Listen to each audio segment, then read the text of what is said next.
Couple relationship in the 21st century is really very, very difficult.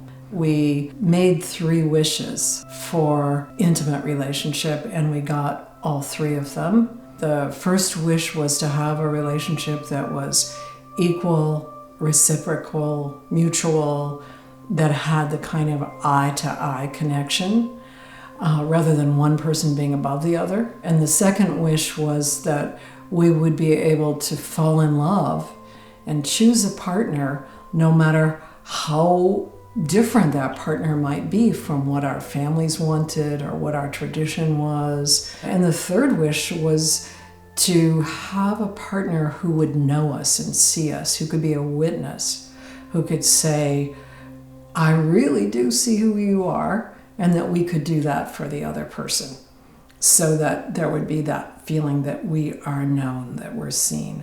So those 3 wishes we got. And it turned out that they made committed long-term relationships more difficult, not easier.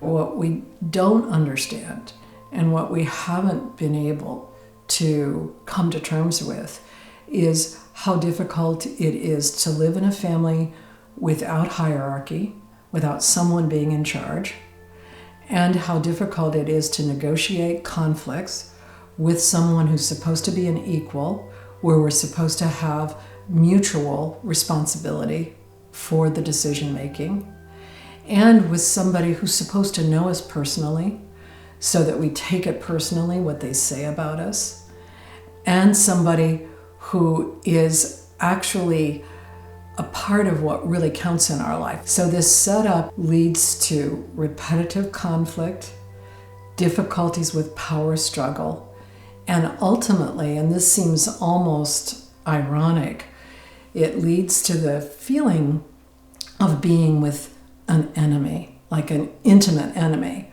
somebody who knows you well and who actually does so many things that are painful to you, and you're not sure why, and you're not sure how to overcome that, because when you try to explain yourself or when you get into questioning, that tends to lead to defensiveness on both your partner's part and your own part. So when we look back to our parents' marriages or to the marriages that we might have even idealized, we really can't be sure that they were dealing with the same kind of thing, because they probably weren't in a reciprocal, mutual, equal. They probably weren't trying to be best friends. They probably weren't sort of looking at the other person thinking, does this meet my need for happiness? In the past, say in my parents' lives, my parents stayed with each other because they got married in church and their families expected them to stay. They didn't take it personally. They weren't thinking, oh, what does this mean about me that I'm with you? It was more like, I'm with you and I'm sticking it out because that's what I'm supposed to do, even if I don't like you. But I'm doing the right thing, staying with you. All the rules have changed, and we got our wishes, and we don't know what's wrong. So that's what I think is, let's say, the dilemma or the paradox of love in the 21st century.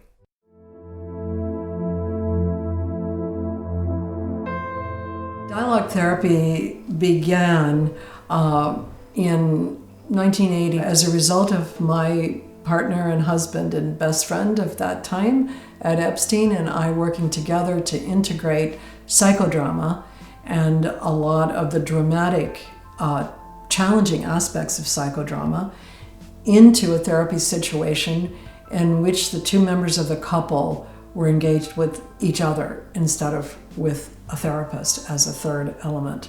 It was designed as a co-therapist model, 2 therapists in the room, as a way of having really the way of surrounding the couple, not that each partner had a therapist companion. It was in 2015 that I began to bring back dialogue therapy in a revised form, and have written a new book called True Love Ways, which is a book to introduce it to couples and also to therapists. But I've also designed a new course using the framework of either the co-therapist or the solo therapist model to bring dialogue therapy back to professionals who could be introduced to it through the course and then over time can be supervised and develop it in their practice. Okay, so this is our second meeting after the evaluation, and it'll be our first meeting of dialogue therapy where we're actually practicing the skills that you learned about in our first meeting, or you got the handout for anyway. And we will be doing that in a way that involves Jeannie and I in several different roles. And I'll explain the role of coaching, and you can explain then maybe alter ego, and then we'll come back to the dialogue. So sometimes Jeannie and I will talk to each other. Sometimes we'll talk about what you've said to us. And sometimes I will speak to you like this. I'll lean over, and I might even tap you and say, talk to me for a moment. Mm-hmm. And I'll be coaching you on something. If I think that it's really involved and that I need to talk to you in greater detail, I'll switch chairs with you, Katie. So in that role, I will be your coach. And then we have another role that we use, which Jeannie's going to talk about.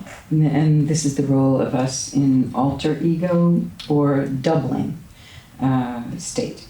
And so what we'll do in that situation is, if Katie's talking about something that has some emotional content to it, and I feel like the emotion itself is obfuscated somehow, I'm going to try and speak for her to you. So I will speak as her, and I'll speak directly to you, Will. And Katie can say to me, yes, that's right. No, that's not quite right. I'm going to alter it in this way. I'm going to play with it, and you can respond to whatever we've come up with that way. Polly will do the same with you. So she'll speak through you to Katie, and you can tweak it in any way that doesn't feel right to you. But if it feels like it's accurate, you can just stay with it. Mm-hmm. And Katie will respond to you with Polly's words.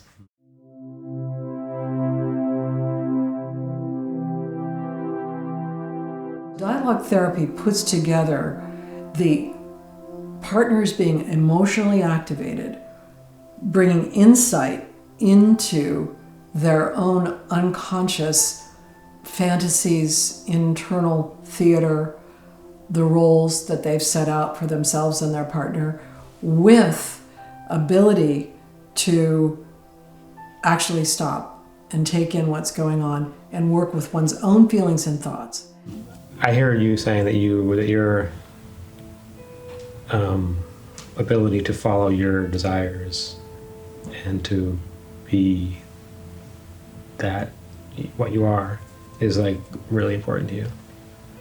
And I'm getting lost again. You have a hard time doing this because it's hitting something in you that you don't want to feel. And that's why then you forget what it is, partly. So I feel like on the fence sort of with that subject, that I'm half that and I'm half like the practical side of me. Yeah, I'm gonna change seats with you. Yeah. Okay. Yeah. Hi. So you had a very hard time taking in what Katie was saying. Even when you paraphrased that, after I paraphrased it a couple of times, you left out some of the essence of it. So you were saying that you have a hard time hearing it because it does something to you. I can tell you're activated by it on a feeling level. Yeah. Do you know anything about the feelings that it stirs up in you? Not right now. Dialogue, in the way that we talk about it in dialogue therapy, is a particular form of conversation. And it's a form of conversation that you would use when you're in a time of emotional conflict. It's very, very useful in a conflict. And dialogue is also useful when you're out in the world and you're having a challenging moment with somebody. So dialogue is the capacity and the skill to speak for yourself in I statements. That means not using we, not using you, but I'm having this experience, this is how I see it, this is what's going on with me. And then also being able to paraphrase through something that's often called active listening, where you're able to say to your partner, here's what I'm understanding of what you just said. So around that topic, I sometimes feel that I am working a lot and you are not, and that I therefore have less time and energy to pursue the things I want to pursue, both on my own and with you. Yeah, that's pretty much the crux of it.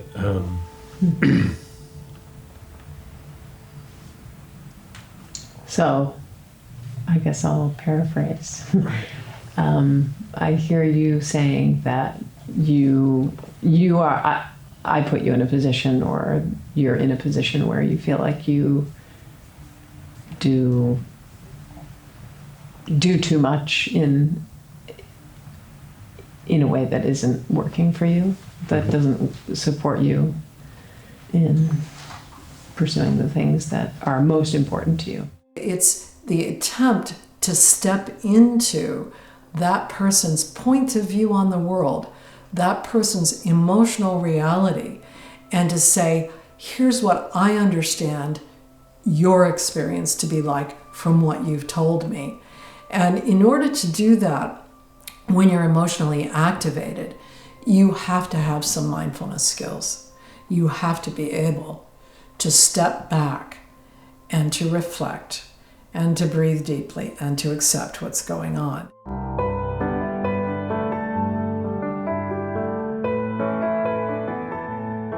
Dialogue therapy introduces the deep compassion of being able to see somebody through the thick and the thin of it, and to be able to remain interested even when that person brings you pain.